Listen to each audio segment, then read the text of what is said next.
वर्णानामर्थसङ्घानां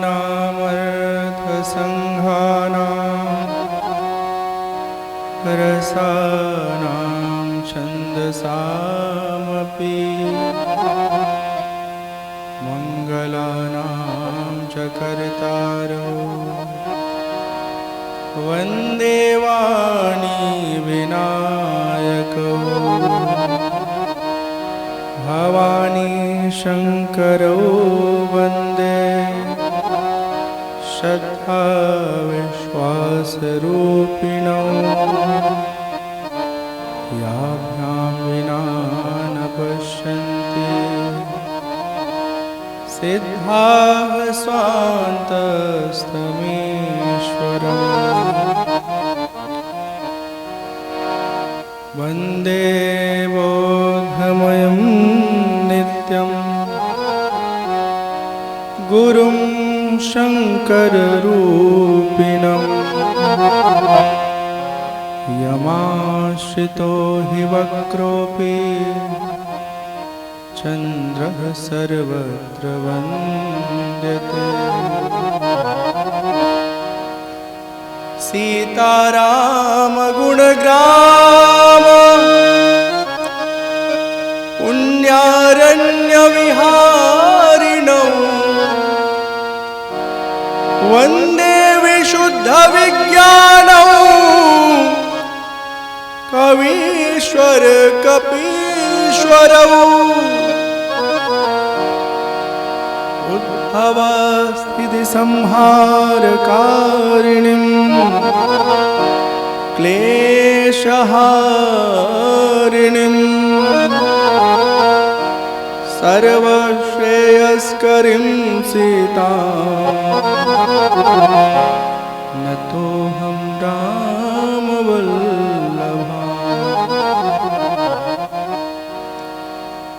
यन्मायावशवर्ति विश्वमखिलं ब्रह्मादिदेवासुरा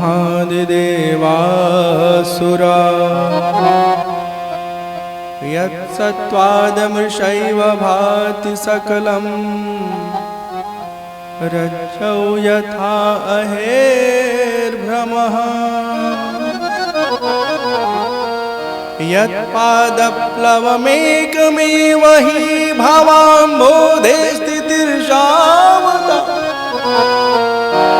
वन्देऽहं तमुशेषकारणपरम् रामाख्यमीशं हरिम्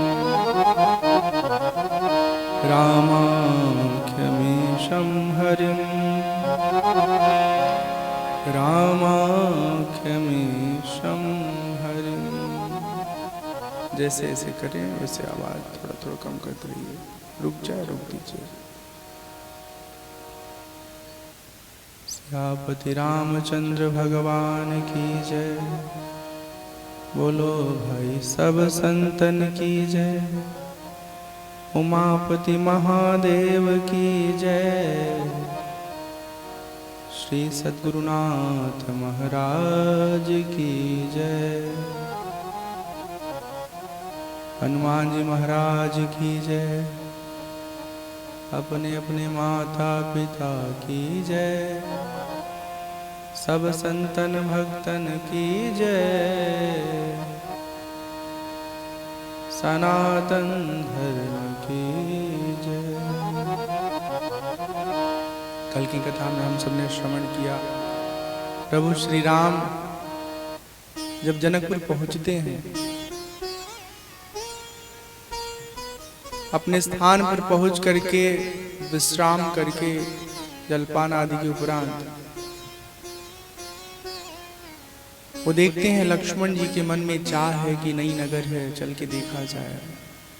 गुरुदेव विश्वामित्र जी से अनुमति लेते हैं, नगर देखने जाते हैं। संध्या होने से पहले ही वो वापस आ जाते हैं। गुरुदेव का चरण सेवा करते हैं, चरण दबाते हैं। अगले दिन प्रातः काल नित्य क्रिया से निवृत्त होकर के पुष्प वाटिका में पुष्प चुनने जाते हैं। जानकी मैया से वहां मिलना होता है। पहली बार जानकी जी राम जी एक दूसरे को देखते हैं, पुष्प लेके अपने गुरुदेव के पास चले आते हैं भगवान राम। जानकी मैया गौरी मैया का पूजन करके अपने राजमहल में चली जाती हैं। धनुष यज्ञ का आयोजन हुआ है, देश के बड़े बड़े अलग अलग हिस्से के राजा जन आए हुए हैं, बड़े बड़े योद्धा शूरवीर, सबके मन में लालसा है कि धनुष पर उसकी प्रत्यंचा चढ़ा के जानकी को हम अपना जीवन साथी बनाएंगे। सभा बैठी है, सब राजा उस सभा में मौजूद हैं। इसी बीच विश्वामित्र जी के साथ प्रभु श्री राम सभा के मध्य प्रवेश करते हैं। बहुत सुंदर झांकी है, ध्यान से सुनेंगे।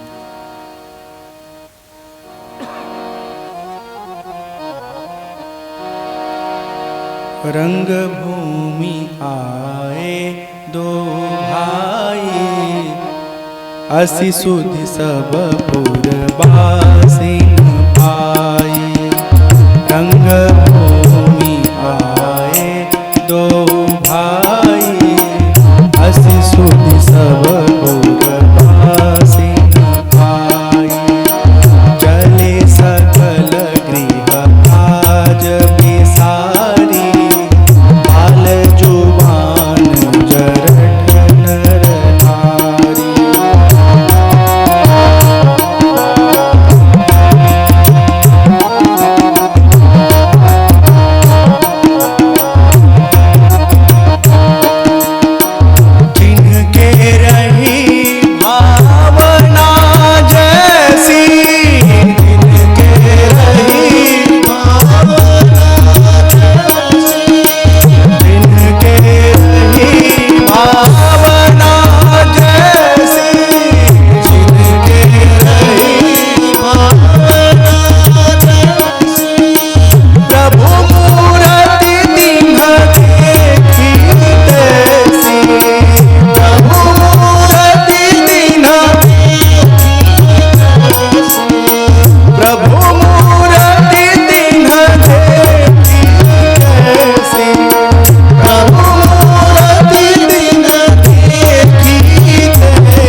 रंग भूमि आए दो भाई, हसी सुधि सब पुरवासिन पाई।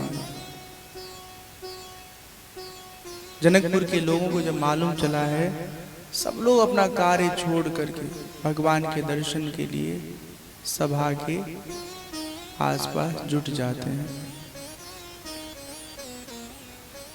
भगवान वही हैं जो भगवान के भक्त हैं, उनको भगवान भगवान के रूप में दिखते हैं, और जो दुष्ट हैं, असुर हैं, राक्षस हैं,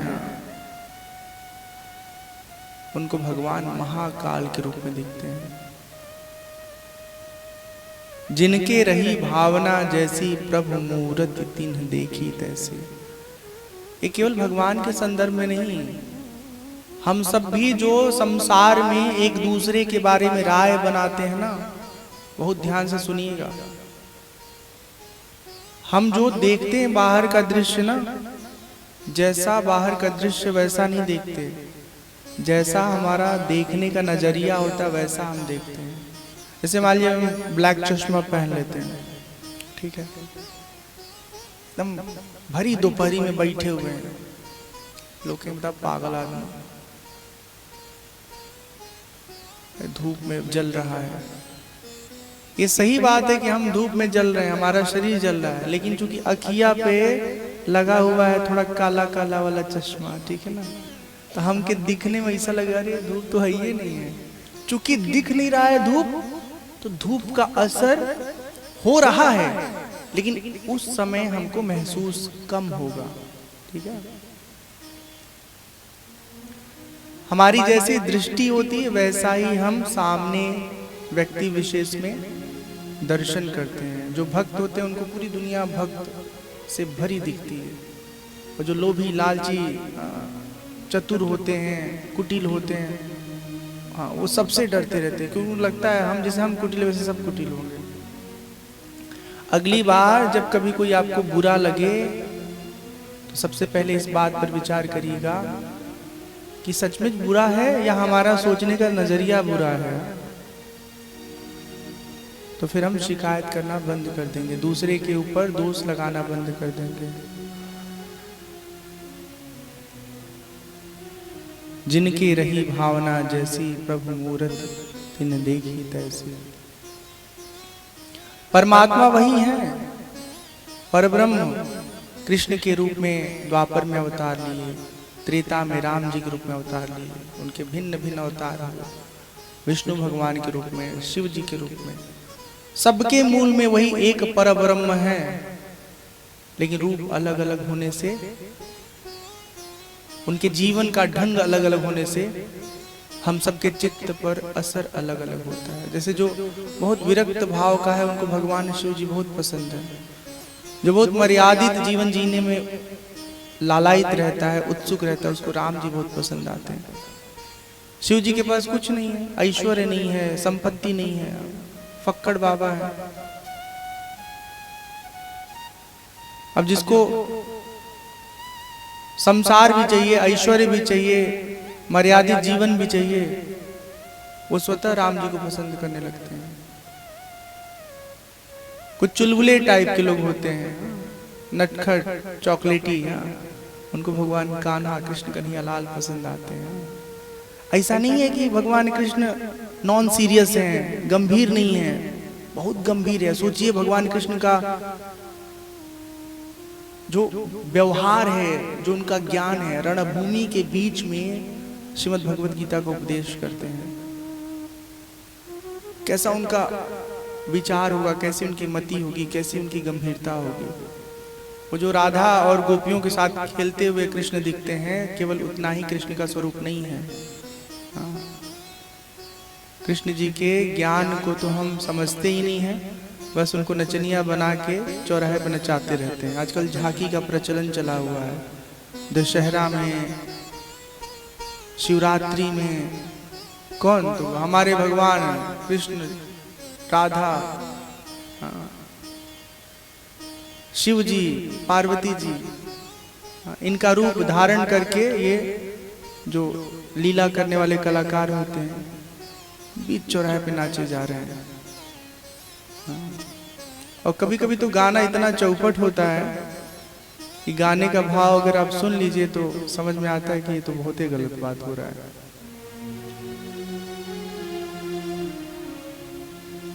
सिर्फ हम सनातनियों के भगवान को इस समय चौराहे पे नचाया जाता है और हम लोग बैठ के उसमें मजे लेते हैं।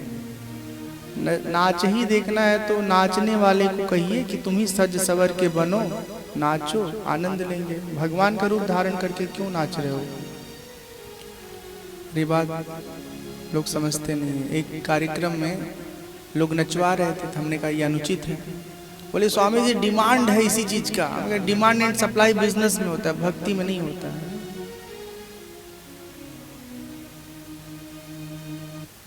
वही परमात्मा है जिसे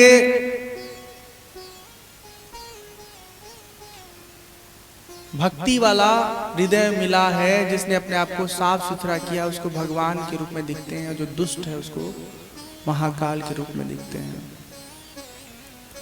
वहां राक्षस भी छल से राजाओं के वेश में बैठे थे। जब उन्होंने प्रत्यक्ष भगवान को काल के रूप में देखा, धीरे से वहां से खिसक गए कि कहीं भगवान की नजर हम पे पड़ गई तो फिर इसी समय हमारे सारे कर्मफल परमात्मा दे देंगे।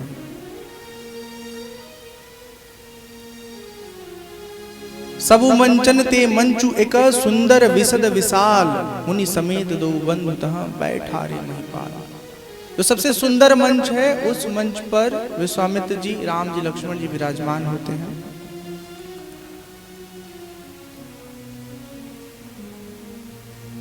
कुछ देर बाद जब सब अपने अपने स्थान को ग्रहण कर लेते हैं, तब महाराज जनक के जो उद्घोषक हैं, बंदी जन, अपनी बाजुओं को उठा करके महाराज जनक के प्रण का ऐलान करते हैं।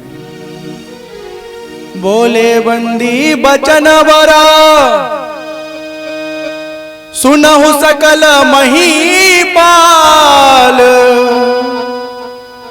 पन विदेह कर कहीं हम,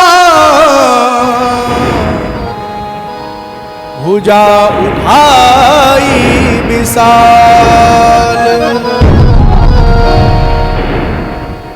भुजा उठाई विशाल, भुजा उठाई विशाल।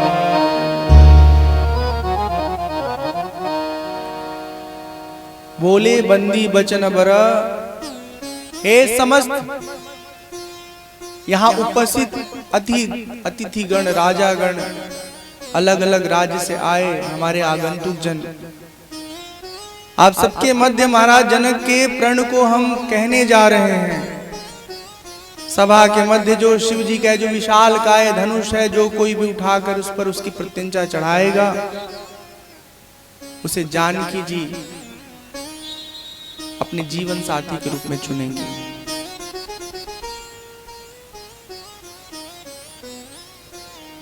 धनुष को उठाने की प्रक्रिया शुरू होती है। एक एक करके राजा लोग वहां जाते हैं, उठाने की कोशिश करते हैं, पर कोई उठा पाने में सफल नहीं हो पाता। अंत में राजाओं ने विचार किया कि गठबंधन करते हैं और फिर धनुष को उठाया जाएगा। बाद में देख लिया जाएगा किससे जानकी विवाह करते हैं। भूप सहस 10 एक ही 12 लगे उठावन टरई नटारा। 10,000 राजा आपस में मिल के उस धनुष को उठाने की कोशिश करते हैं, पर धनुष टस से मस नहीं होता है, जस का तस बना रहता है। यहाँ पे लिखा हुआ है डगई न शंभु सरासनु कैसे कामी बचन सती मनु जैसे। जैसे एक पतिव्रता स्त्री होती है, सब लोग मिल के भी धनुष को उठा नहीं पाते हैं। धनुष ऐसे ही अडिग बना रहता है, अचल बना रहता है, जैसे कोई पतिव्रता स्त्री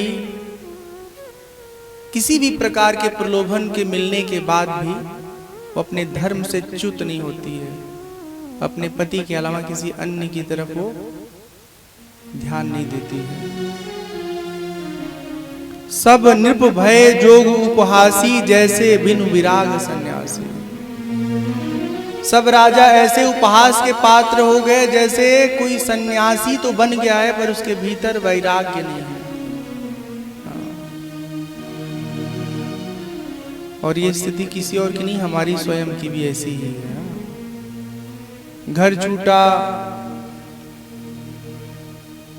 आश्रम में आए, आश्रम में आकर के फिर गुरुकुल में गए, पढ़ाई लिखाई किए। हाँ, शुरू शुरू में बहुत वैराग्य था, बहुत वैराग्य था, क्योंकि दुनिया का ज्ञान ही नहीं था।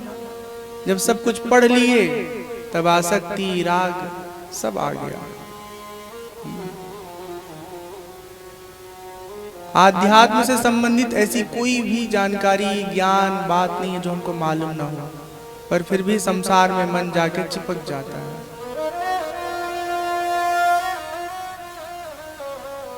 अच्छा, आपका भी मन चिपकता है संसार में, है ही ऐसे फेविक्विक की तरह।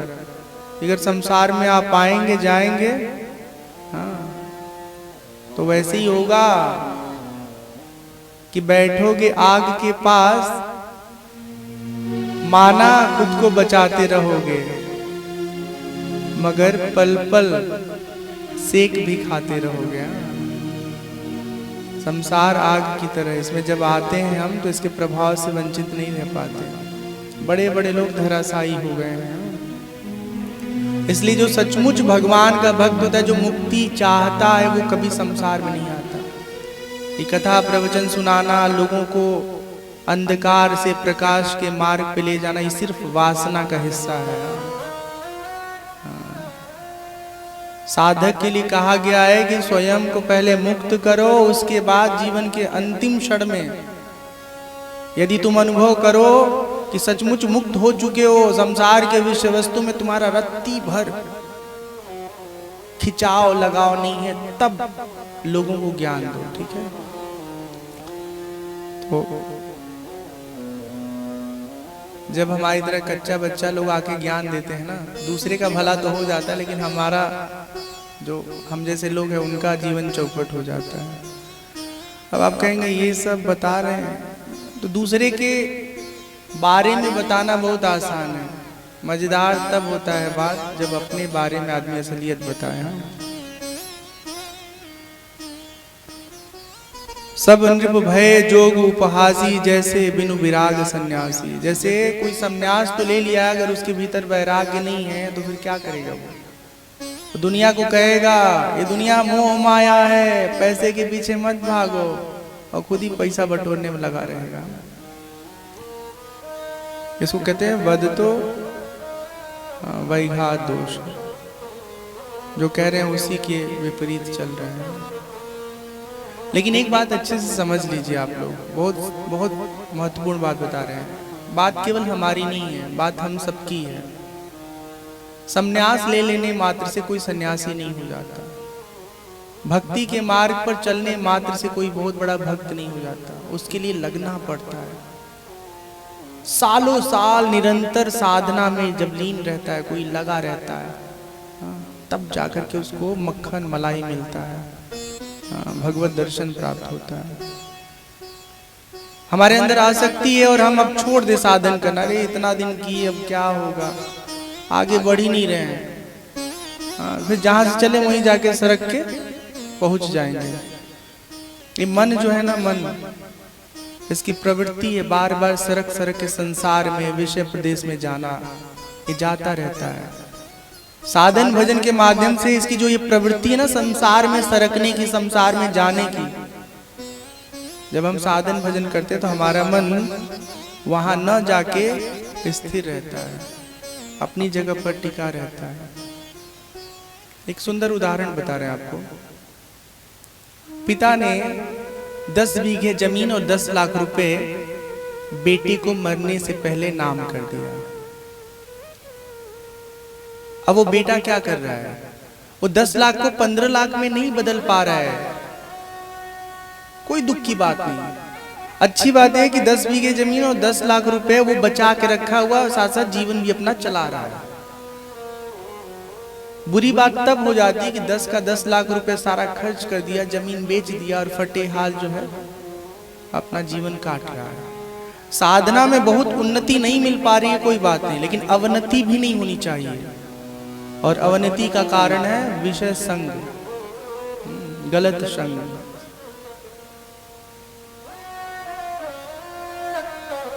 दोष बहुत प्रकार के होते हैं। स्थूल दोष होते हैं, सूक्ष्म दोष होते हैं। स्थूल तो व्यक्ति के संपर्क में आने से हमारे जीवन में आता है, फिर बाद में वही ऐसे सूक्ष्म दोष के रूप में बदल जाता है जो हमारे भीतर बैठ जाता है, निकलता ही नहीं। जो लोग मदिरा पान करते हैं, गुटखा खैनी का आदत रहता है जिनको, इनको कितना भी आप निवेदन करो, प्रार्थना करो, छोड़ दो, दतवा सड़ जाएगा, जिबिया में कैंसर हो जाएगा, कीड़े पड़ जाएंगे उसमें, किडनी खराब हो जाएगी, जवानी में मर जाओगे। अरे मर जाएंगे मर जाएंगे, हमसे छूट नहीं रहा है, क्या करें, मरो, क्या करना है। मर गए तो ठीक है, लेकिन अगर कहीं आधे मरे आधे बचे रह गए तब पूरा घर परिवार बर्बाद हो जाएगा। इसलिए मादक द्रव्य के सेवन से स्वयं को दूर रखा जाए। छोट से छोट बुराई से बचने की कोशिश करनी चाहिए।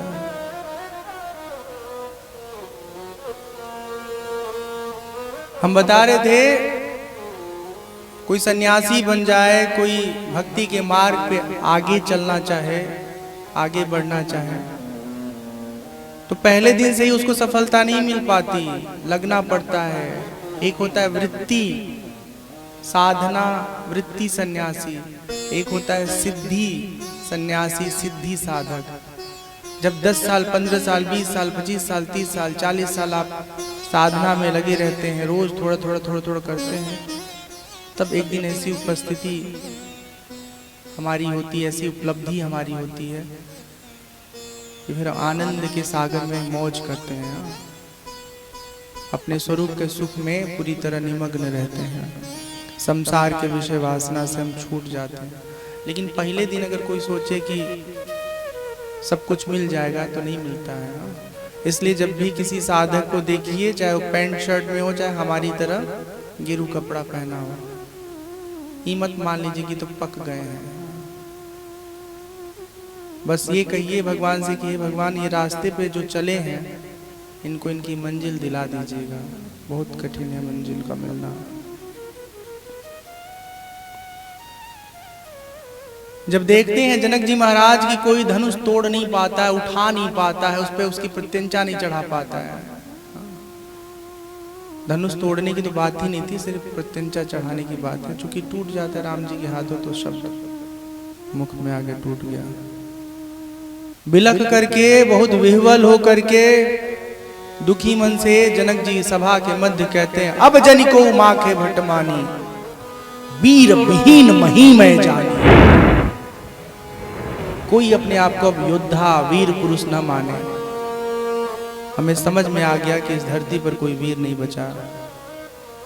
अब तो हमने अपनी बेटी के विवाह की आस भी त्याग दी।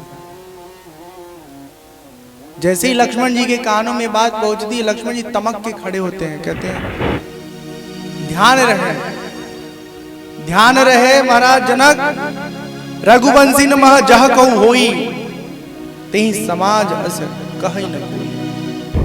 आपने बड़ा अनुचित बात कहा है। आपको पता है यहाँ पर हमारे रघुकुल मणि प्रभु श्री राम उपस्थित हैं, उसके बाद भी आपने ऐसी बात कही। आप धनुष को उठाने, उस पर तिनचा चढ़ाने की बात कर रहे हैं। यदि हम अनुशासन आज्ञा पाए, पूरे ब्रह्मांड को गेंद की तरह हम उठा लेंगे, कच्चे घड़े की तरह से फोड़ डालेंगे। सुमेरु पर्वत को मूली की तरह उखाड़ सकते हैं, तोड़ सकते हैं। ये धनुष इसे उठाना, इस पर प्रत्यंचा चढ़ाना कौन सी बड़ी बात है।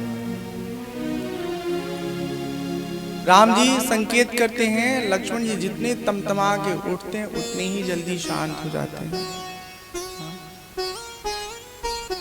एक भाई ऐसा होना चाहिए कि जब आँच आए आन बान शान पे, तो फड़फड़ा करके लक्ष्मण की तरह खबरदार अपनी सीमा में रहिए। और फिर बड़ा भाई कहे भाई शांत हो जाओ, फिर बड़ा भाई जाके अपना सामर्थ्य दिखाए। विश्वामित्र जी राम जी की तरफ देखते हैं और कहते हैं, हे राम। विश्वामित्र समय शुभ जानी, बोले अति स्नेह मय भानी। विश्वामित्र समय शुभ जानी, बोले अति स्नेह मय भानी। उठहु राम भंजाहु भव चापा, उठहु राम भंजाहु भव चापा, उठहु राम भंजाहु भव चापा, उठहु राम भंजाहु भव चापा। मेटहु तात जनक परितापा,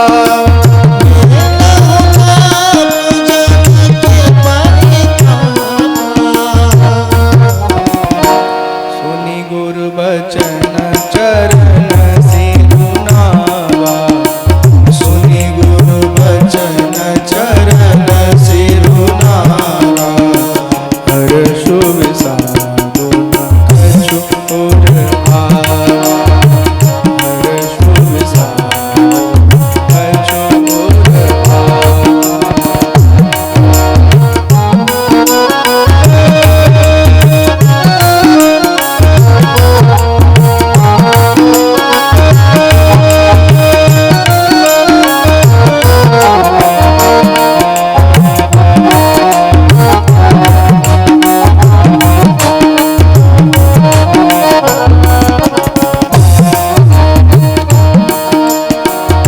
जय सिया राम, जय जय सिया राम, जय सिया राम, जय जय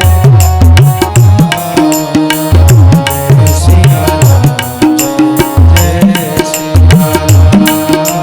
राम, जय सिया राम,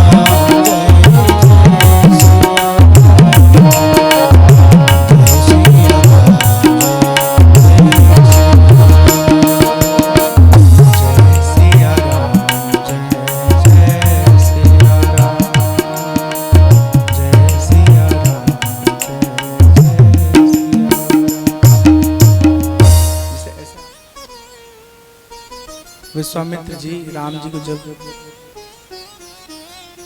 कहते हैं कि हे राम उठिए और जनक जी के परिताप को दूर कीजिए।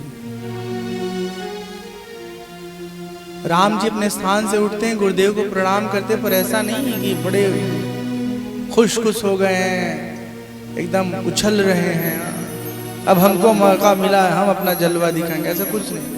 एकदम सामान्य भाव में बने रहते हैं। हमारे भीतर बहुत अधिक सामर्थ्य है, बहुत अच्छी बात है, और उस सामर्थ्य के प्रभाव में हम किसी के बीच में इस तरह का व्यवहार नहीं करेंगे कि लोग अपने आप को न्यून समझें। भगवान की कृपा से हमको ज्ञान है तो ठीक बात है, लेकिन ऐसा व्यवहार ना करें कि हमारे सामने बैठा आदमी सब कोई मूर्ख है। ये केवल मूर्ख करता है, जिसको कुछ ज्ञान नहीं रहता वही अपने आप को ज्ञानी बने का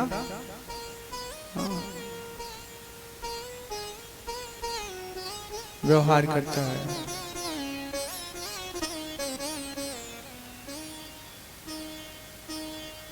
गुरुदेव को प्रणाम करते हैं प्रभु श्री राम, और धनुष जिधर है उस तरफ वो जाने लगते हैं। जानकी जी की माता जी जब देखती हैं तो कहती हैं, अरे कोई समझाए इसे, ये बालक क्या कर पाएगा। जिस धनुष को इतने बड़े बड़े योद्धा सब मिल करके भी हिला तक नहीं सके, उस धनुष को ये बालक कैसे उठाएगा। सीता जी की सखियां कहती हैं, माता जी अभी आप इनको जानती नहीं है, बस देखते जाइए क्या कारनामा करते हैं। जो दिखने में छोटा लगता है जरूरी नहीं कि वो कमजोर भी होगा, वो बहुत मजबूत हो सकता है। और दिखने में बहुत बड़े हैं और अंदर दम नहीं है, बेदम है।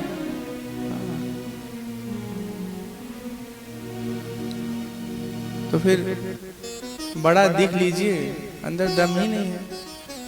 सीता जी की सखियां समझाती हैं मां को। प्रभु श्री राम धनुष के पास जाते हैं, गुरुदेव को फिर प्रणाम करते हैं। कोई समझ नहीं पाता है। लेत चढ़ावत खैचत गाढ़े, काहुन लखा देख सब ठाढ़े। तिहि छन राम मध्य धनु तोरा, हरे भुवन धुनि घोर कठोरा।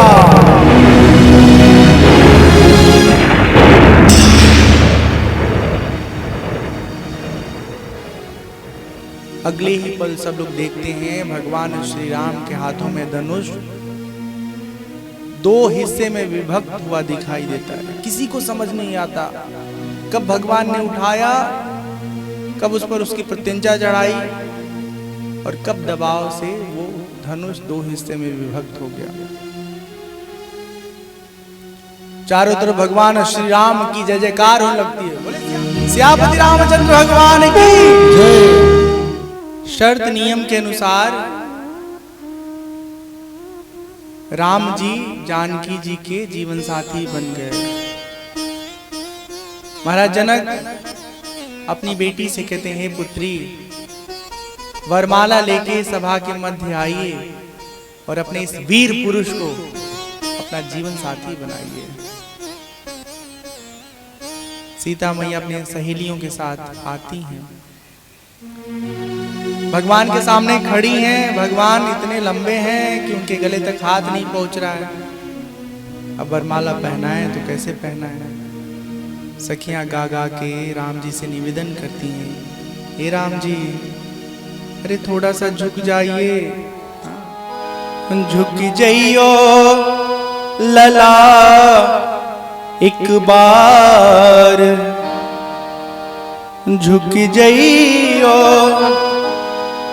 लला एक बार, लली मोरी छोटी सी झुकी जाइयो लला एक बार, लली मोरी छोटी सी झुकी जाइयो लला एक बार, लली मोरी झुकी जाइयो, झुकी जाइयो, झुकी जाइयो, झुकी जाइयो, झुकी जाइयो लला एक बार, लली मोरी छोटी सी झुकी जाइयो लला एक बार,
सीता जी की सखियां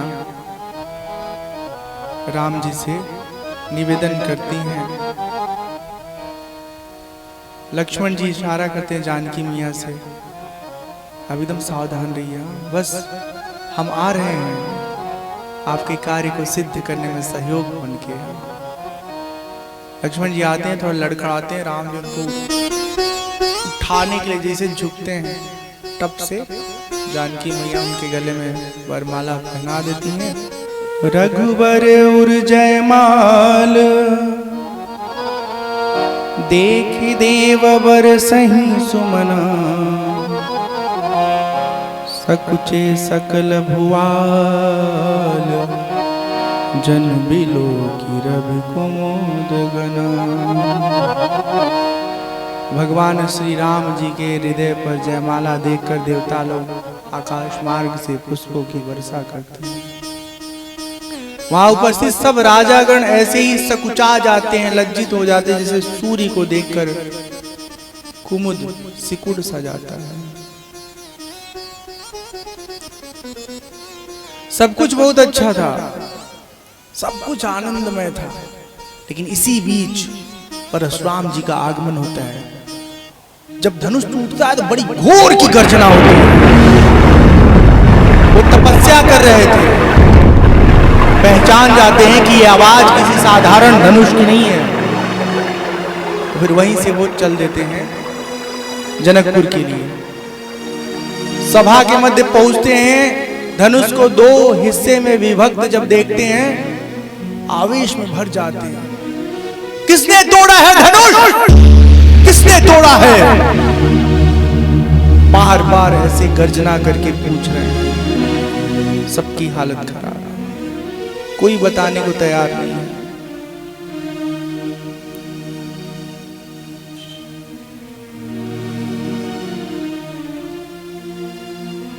परशुराम जी का भयानक स्वरूप देख करके सब राजा भय से व्याकुल हो गए।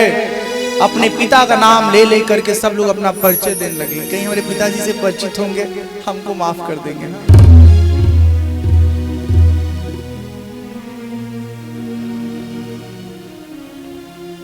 राम लखनु दशरथ के ढोटा, दीन असीस देहि भल जोटा। विश्वामित्र जी राम लक्ष्मण का परिचय कराते हैं। राम ही चितई रहे थकी लोचन, रूप अपार मार मद मोचन। राम जी को जब देखते हैं परशुराम जी तो देखते ही रह जाते हैं। उनके नेत्र थकते नहीं, टकटकी लगा के देखते रहते हैं। जनक जी को देखकर कहते हैं परशुराम जी, हे जनक बताओ इतनी सारी भीड़ क्यों है यहां पर?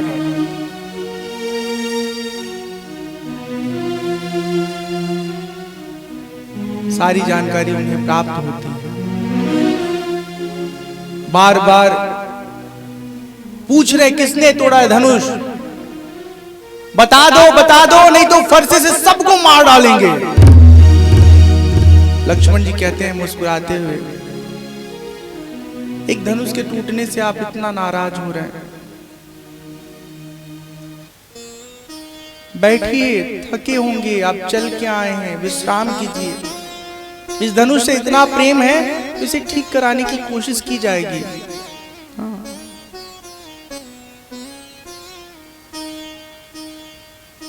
लक्ष्मण जी की बात सुन करके विश्वामित्र से परशुराम जी कहते हैं, हे विश्वामित्र, ये बालक को संभालो, जो पटपट पटपट बोल रहा है, बिना समझे सोचे, बिना हमको जाने ऐसे ही बोलता रहा तो हमारे फरसे से इसका वध हो जाएगा। अब जनी देई दोष मोहि लोगु, कटुबादी बालक वध जोगु। इसकी बोली से ऐसा लग रहा है कि इसका वध ही कर दें हम।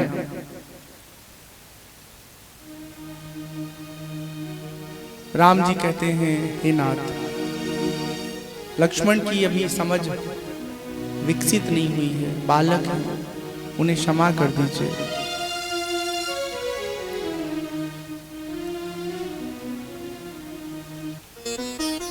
राम कहते हैं, हे ऋषि, हे ब्राह्मण देव, आप अपने क्रोध को त्याग दीजिए। यदि आपको लगता है कि जिससे धनुष टूटा है उसका वध करके आपको शांति मिल जाएगी, आपको विश्राम मिल जाएगा, तो हमारा सर आपके समक्ष है। अपने फरसे से हमारे शरीर से सर को अलग कर दीजिए। जही रिस जाई करिए सोई स्वामी, मोहि जानी आपन अनुगामी। हमें अपना भक्त समझिए और अपने क्रोध को शांत करिए।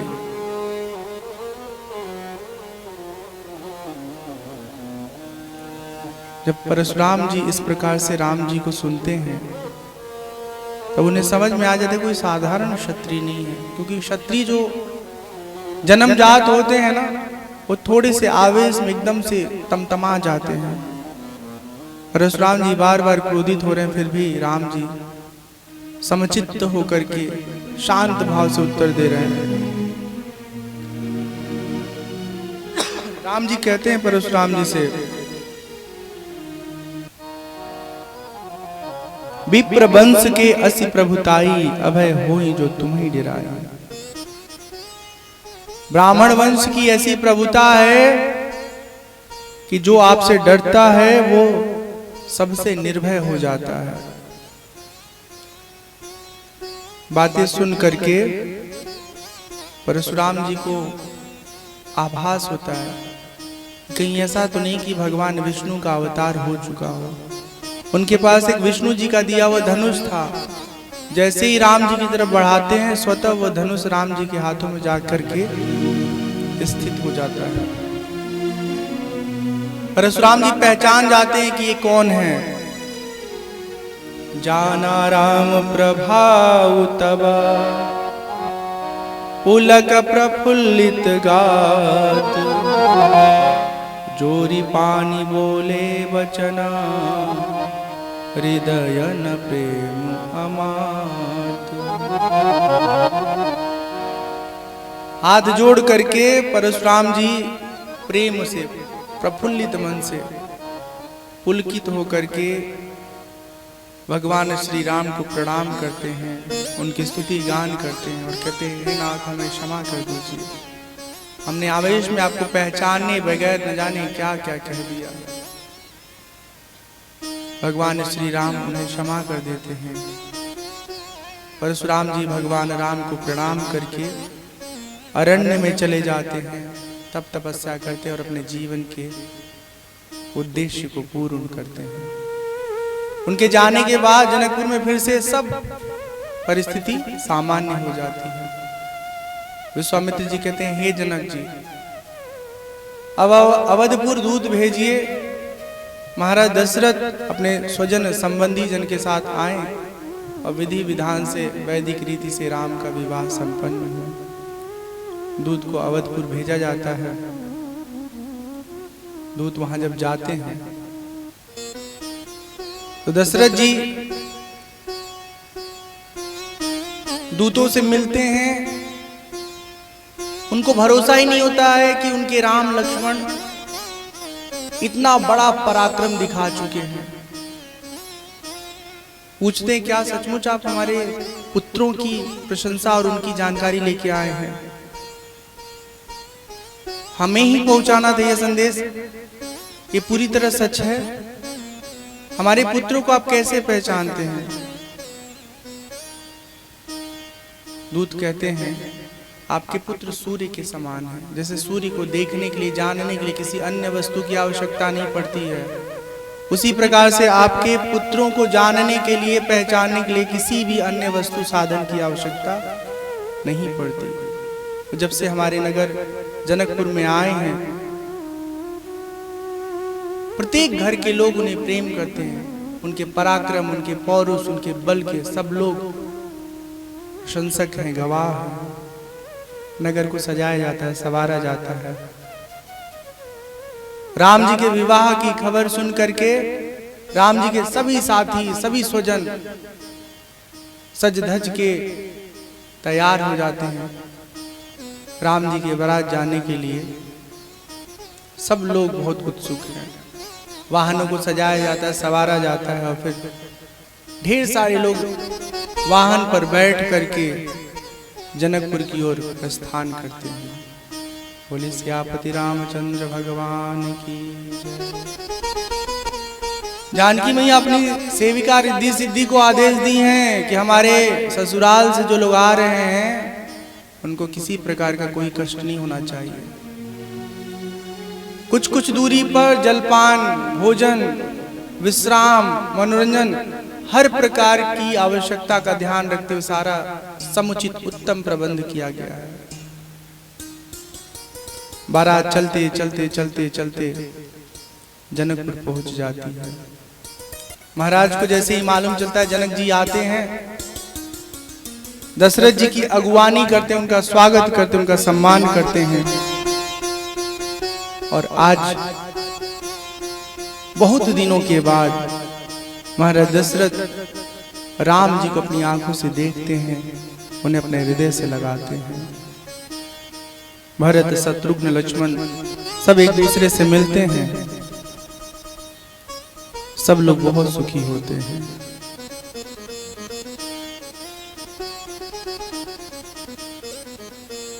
जलपान करते हैं, विश्राम करते हैं, ग्रह तिथि समय मुहूर्त का शोधन होता है। जब सही समय आ जाता है तब जनक जी के पुरोहित सदानंद जी कहते हैं अब विलंब करने की आवश्यकता नहीं है, अब विवाह कार्य आरंभ किया जाए। सब लोग माड़ों में आ जाते हैं मंडप में और विवाह का कार्यक्रम आरंभ होता है।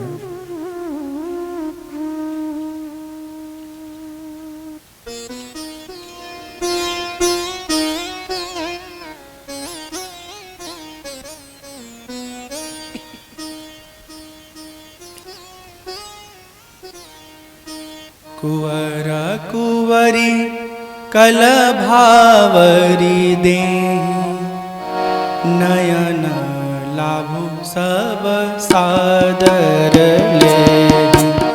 कुंवर कुंवरी कलभावरी दे, नयन लाभु सब सादर ले।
वर और कन्या सुंदर भावरे दे रहे हैं। सब लोग उस दृश्य को देख करके बहुत सुखी हो रहे हैं।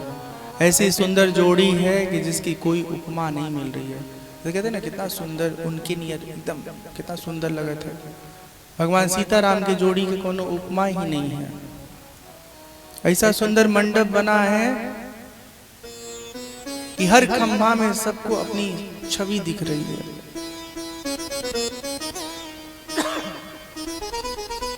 सीताराम जी की परछाई मणिखंभों में जगमगा रही है, मानो कामदेव और रति बहुत ढेर सारे रूप लेकर के भगवान सीताराम जी के विवाह को देख रहे हो। विवाह की जो रीति है, जो ढंग है, उस अनुसार सारी परंपराओं का निर्वाह होता है, सारी प्रक्रिया को पूर्ण किया जाता है। तत्पश्चात भगवान श्री राम माँ जानकी के मांग में सिंदूर भरते हैं। राम सिया सिर सिंदूर दे, शोभा कहीं न जाति विधि के। भगवान श्री राम जी जब जानकी मैया के मांग में सिंदूर भरे हैं, ऐसा सुंदर स्वरूप है माँ जानकी का, माँ सीता का। उनके स्वरूप को देख करके सब लोग बहुत सुखी होते हैं।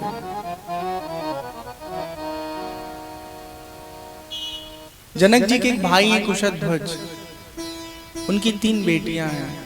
वो अपने भाई जनक जी महाराज से कहते हैं कि हे भैया, राम के 3 भाई हैं, हमारी 3 बेटियां हैं। एक बार महाराज दशरथ से प्रस्ताव रखिए, उनके साथ निवेदन करिए। अगर वो मान जाएंगे तो हम भी अपनी जिम्मेदारी से मुक्त हो जाएंगे।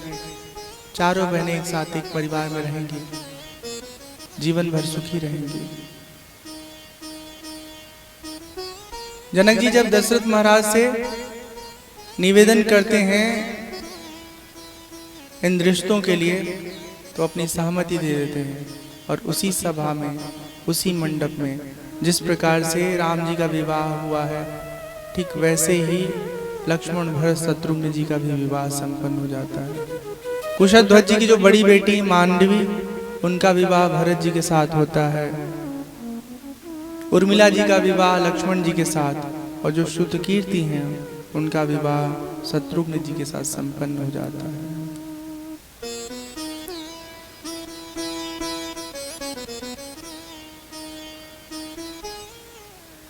जसि रघुबीर ब्याह विधि बरनी,